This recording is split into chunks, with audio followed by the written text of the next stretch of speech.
The Linux vs Windows gaming performance is mostly tested on modern systems with powerful components, and the result is usually quite boring, to be honest. 92 vs 88 FPS here, 80 vs 84 FPS there. I already did this kind of comparison myself in the first video on this channel, but I think a Linux vs Windows gaming performance comparison would be much more interesting on a low-end system.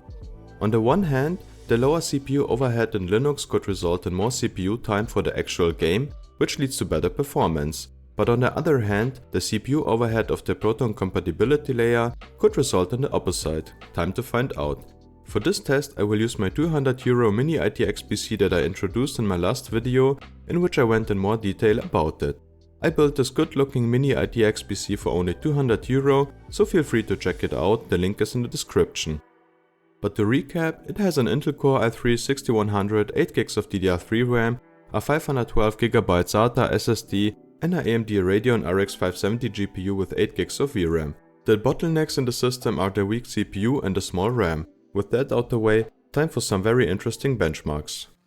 Starting with Days Gone, this game ran a lot better on Linux, a bit over 20% better to be precise. Other than that, both systems had not the best frame times and both systems had no problems with only 8GB RAM.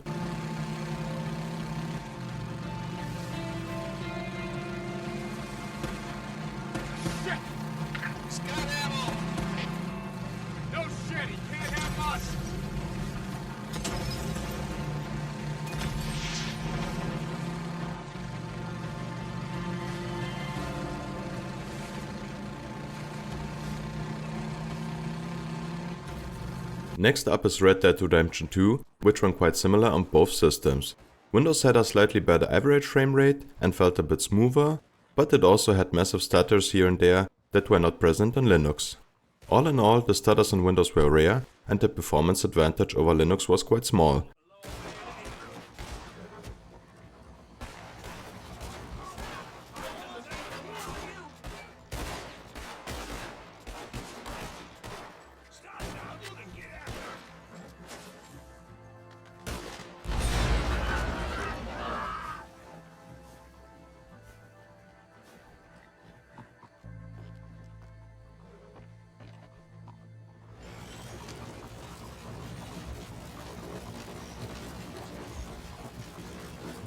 In Spider-Man the average frame rate was around 15% better on Linux and the 1% lows were even over 30% better, which unfortunately doesn't mean much because it had some massive slowdowns on both systems while swinging through the city, which is, let's say, an integral part of the game.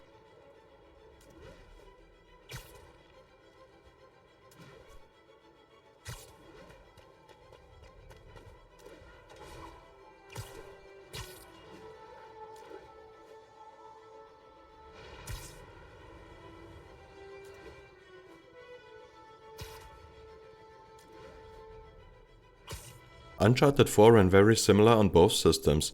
The game had a slightly better average frame rate on Windows and better 1% lows on Linux, but the gameplay felt quite similar. All in all, it was really playable on both systems, which is a good thing because this game is awesome.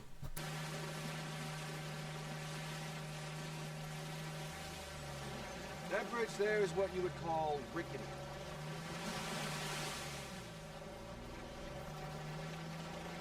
This looks promising.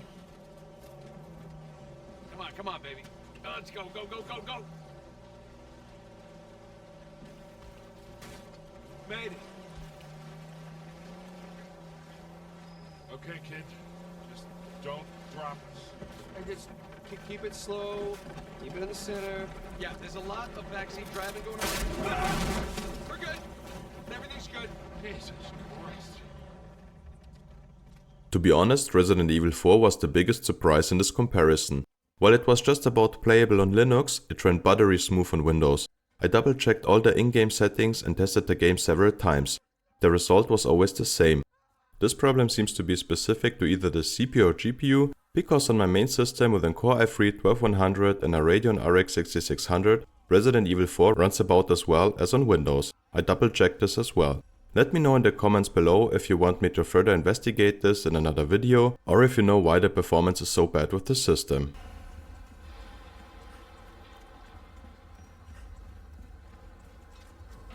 Aside from Resident Evil 4, Linux has done very well. Either the performance was similar or better compared to Windows.